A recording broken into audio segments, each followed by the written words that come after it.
Hello everyone, I am Jala, welcome back to my channel. In today's lesson, I'm gonna speak about the superlative degree of adjectives. In my previous lesson, I explained about the comparative degree of adjectives. So, let's get started.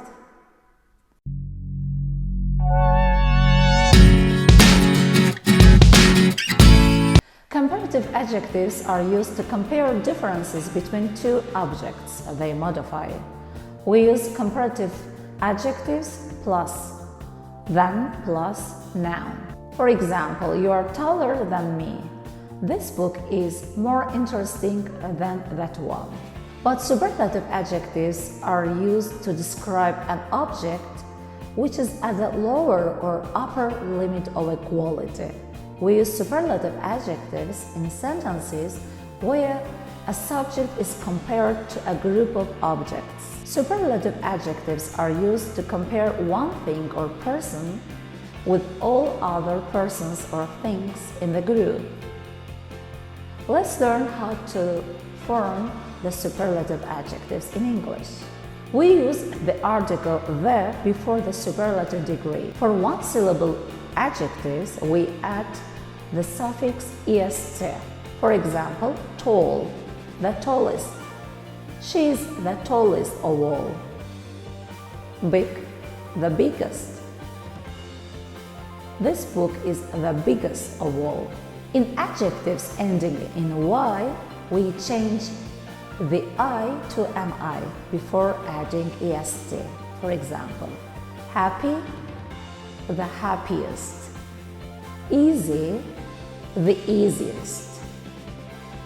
Lazy, the laziest. Here we replace y with I.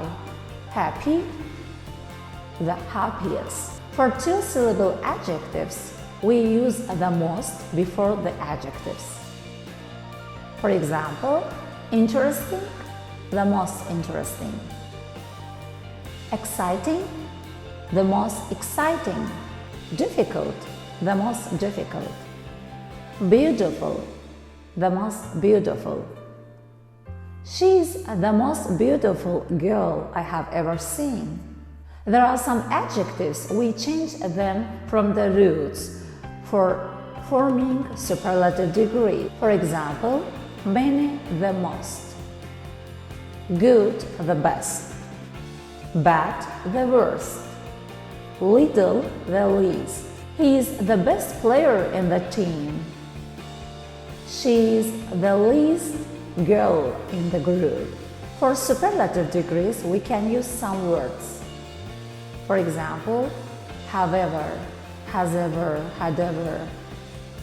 In the world, of all, in my family, in the group, in the class. For example, the Nile is the longest river in the world. Thank you for your help.